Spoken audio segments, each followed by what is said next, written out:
Hey guys, in today's video, we're going to do a little plant tour. So I'm going to show you guys all the plants that I currently own. So let's go. Okay, so first off, we'll just start on my little plant table here. I have a lot of my smaller / slightly more sensitive plants here because this section of my room, I guess, I've put grow lights here and I got a humidifier. So all my more finicky plants or stuff that's just a little bit more sensitive or harder to keep. Not always the case, sometimes I just put them there because they look good there. But yeah, this is for my more sensitive stuff. So I guess we'll just work our way down. So this one here, this isn't anything rare or sensitive, honestly. I just like the look of it. This is just a cutting of a Marble Queen Pothos. Next one along the line is this one. This is a Spathiphyllum Domino. So again, they're not really hard to keep. It just looks good there. The next one is a Anthurium Clarinervum. Very slow growing. They're honestly not that hard either. Saying that, they are a little on the rarer side, at least where I live. They're very hard to find. So this one is a Alocasia African Mask. I actually grew this from a bulb, so that's why it's still kind of small. It's only been, I guess, alive for like a few months now. It was a bulb a few months ago.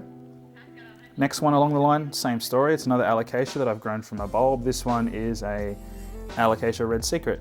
Now, this one's only got 2 leaves. So yeah, again, it's still a lot of growing to do. I tend to grow a lot of my Alocasias from bulbs these days. I kind of enjoy the process, I guess.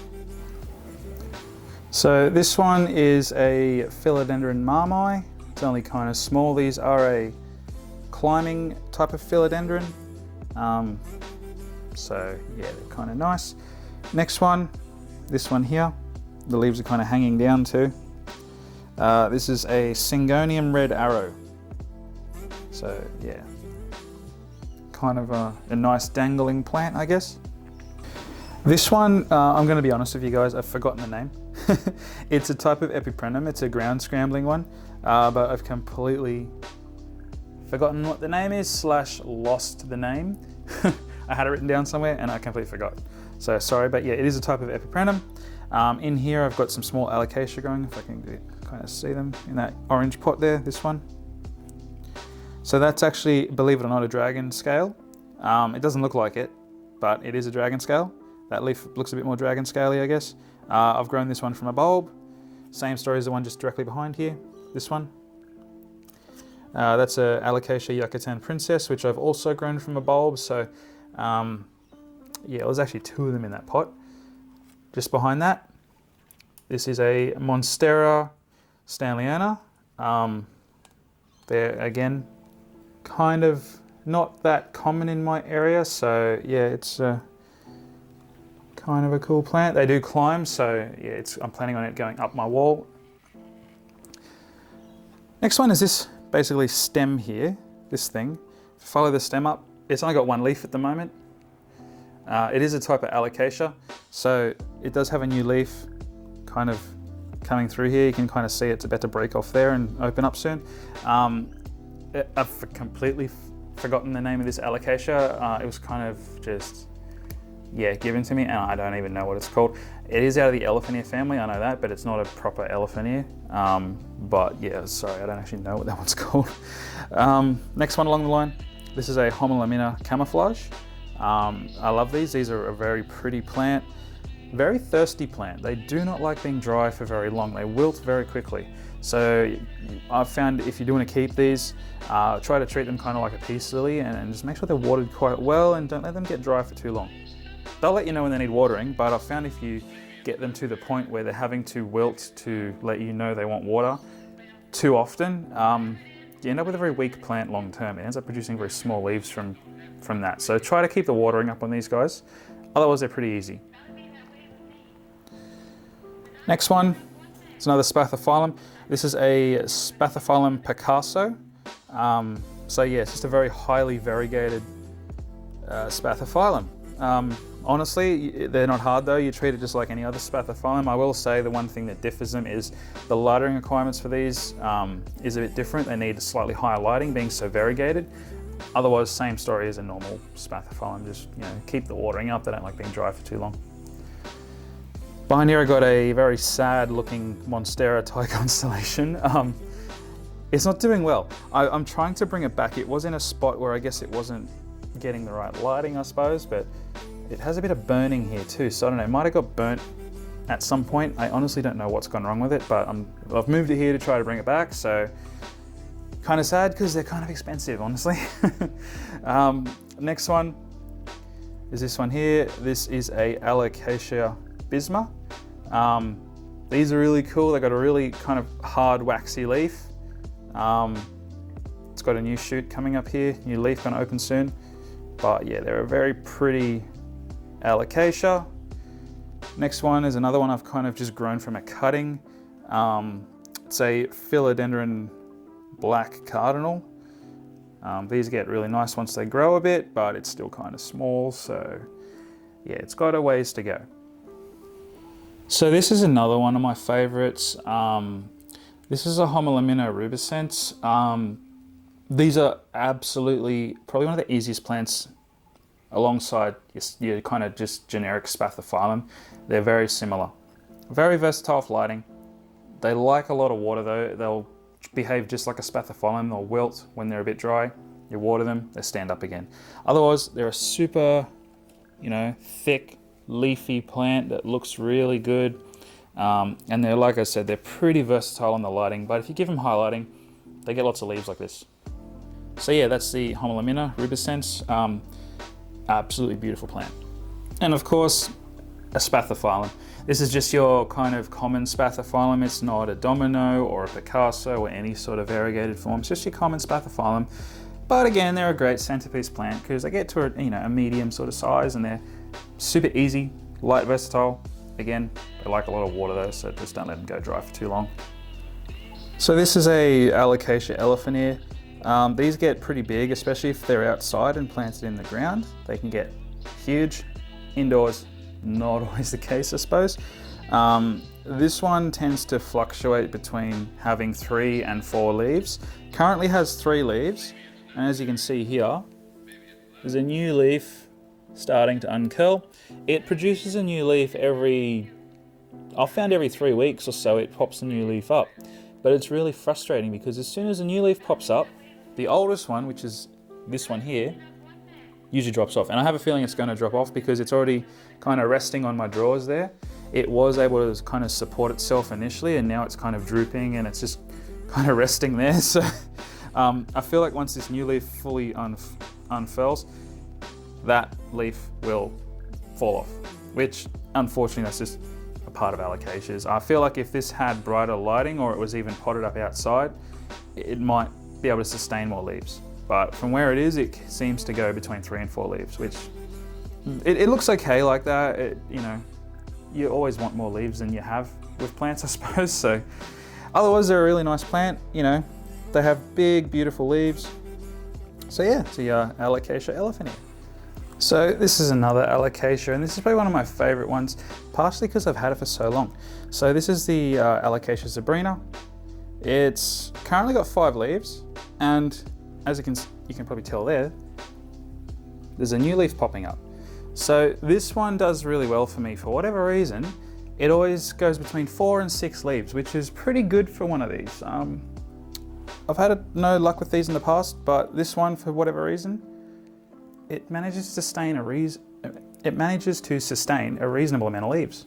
It's not even in a overly bright spot. It's pretty far away from my window. But for whatever reason, it seems to be pretty happy here. So I don't really want to move it. But yeah, the Alocasia zebrina.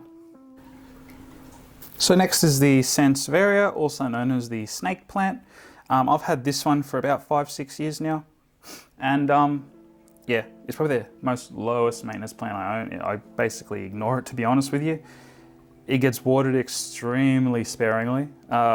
Just when I'm watering the other plants, I've got a bit of extra water left, I'll give it to this, but it doesn't happen that often because I have so many plants, and it kind of seems to do okay. Like, it probably could look a bit more thicker and fuller, honestly, but for the most part, it's a pretty low maintenance plant.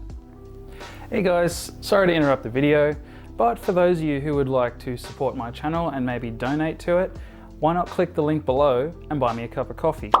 Buy Me a Coffee is a website that allows you to donate small sums of money to the channel, which would be the equivalent of buying me a cup of coffee. So click that link below and buy me a cup of coffee. Anyways, now that's out of the way, back to the video. So this is a Hoya.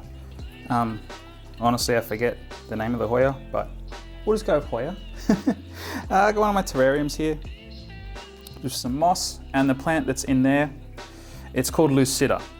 Quite a slow plant, but it's very pretty. This one is just a mini monstera. It's just a cutting. I have a much larger one in my bathroom. Actually, this is a cutting from that. It's not very big at the moment. Just to the right of that, I got one of my split-leafed philodendrons. Then on top of a bookshelf, I have another Hoya. Again, sorry, I don't remember the name. Hoyas honestly aren't my thing, guys, so I don't really think about them too often.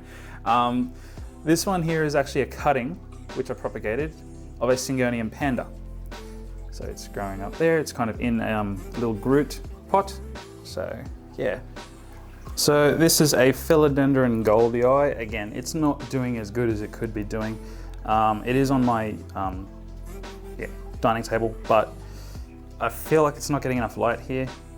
So I'm thinking I might move it somewhere else, or possibly just put it outside, see how it goes there. But yeah, it was looking better at a different time, I suppose. It's just the last 6 months, its growth has kind of stopped. So I'm just gonna have to move it somewhere else. But yeah, the Philodendron Goldii, they got really interesting shaped leaves and yeah, kind of cool. So this is another Spathiphyllum. This one is the Spathiphyllum Splendid. They're quite a large Spathiphyllum. They have very large leaves. They don't grow as fast as your kind of more typical Spathiphyllum. And the flowers they produce are not as impressive for their size. They don't produce that many flowers, or as like many at one time. They usually just produce one flower at a time. But yeah, otherwise they're very similar in care to your more common Spathiphyllum. I will say though, they do appreciate the higher lighting. I've found if you do put these guys in a lower lighting setting, the leaves just get smaller and smaller and smaller over time, which is why I've kind of got a lamp over this just to help a bit with the lighting, because I noticed that's what was happening with this. And then just on the other side, I have another philodendron. It's just another split-leafed philodendron. It's a tad closer to the light, and I think it's actually blocking the lighting from this a little bit from the window, because the window's basically to the right there. So yeah, but it's doing really well anyways, so we'll move on to the next plant. Next one is the Monstera deliciosa. So this one's growing right near my window. It's had a bit of a tough run, this one, because during the winter, this plant's leaves do get a bit of wind burn from the wind, so because it's near a window and all that. So, but it's coming back. It's starting to put out a few new leaves this year, and it's looking a bit nicer. So yeah, I think in probably another 6 months it'll look really good again. But yeah, see Monstera deliciosa. See, my cat wants to be in the video as well. Hey.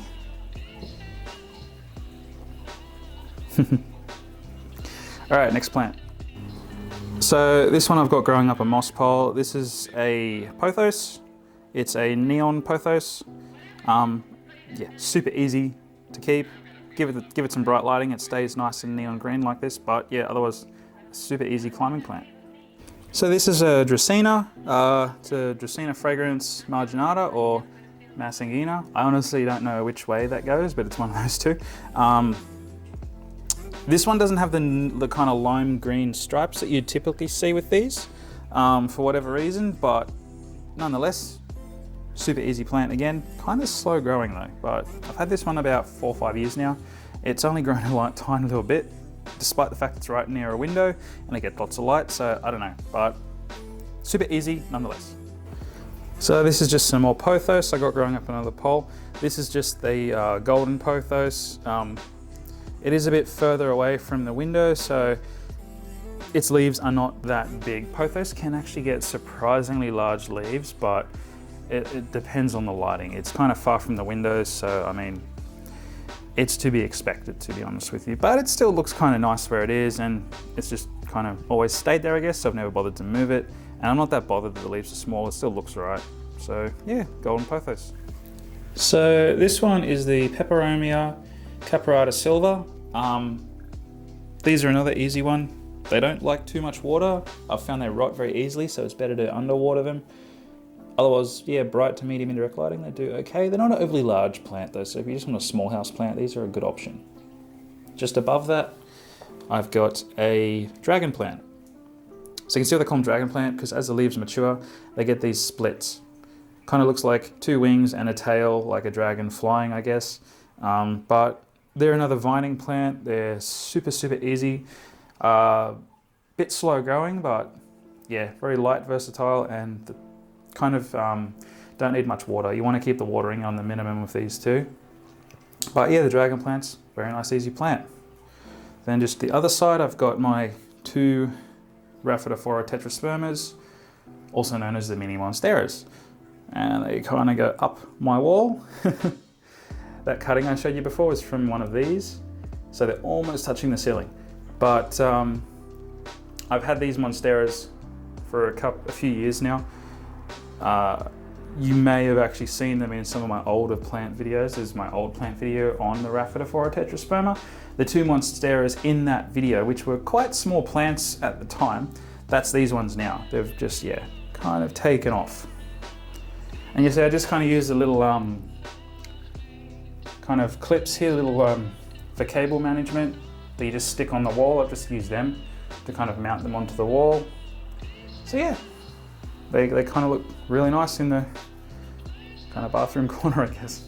Lastly, I've got these guys. So I got 1, 2, 3. These are Phalaenopsis orchids. They're just on my bathroom windows.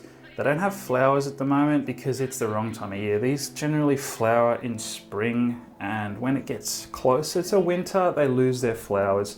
So they look like this for most of the year, and they'll flower for a few weeks to maybe a couple of months of the year if I'm lucky, and that's about it. But yeah, otherwise the Phalaenopsis orchids, yeah, they're a little harder to keep than a lot of your other orchids, but, well, actually no.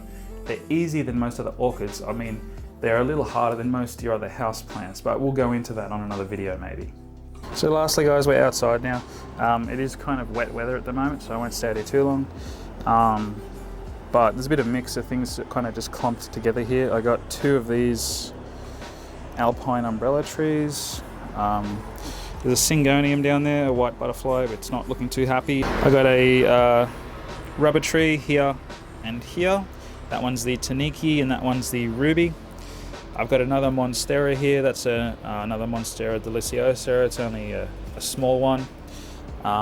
Then hanging up in the pot here, we've got a Christmas cactus. I've had this for quite a few years. It flowers every winter, actually. Christmas cactus, for those of you who don't know, are a winter flowering plant. So this one produces white flowers.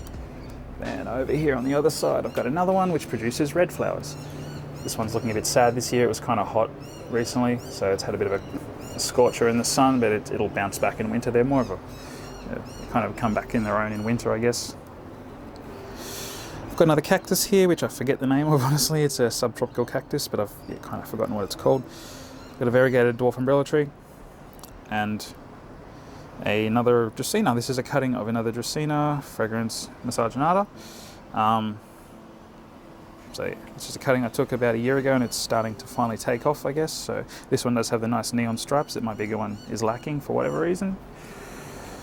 So yeah, that's basically what's outside, and that is also my plant collection.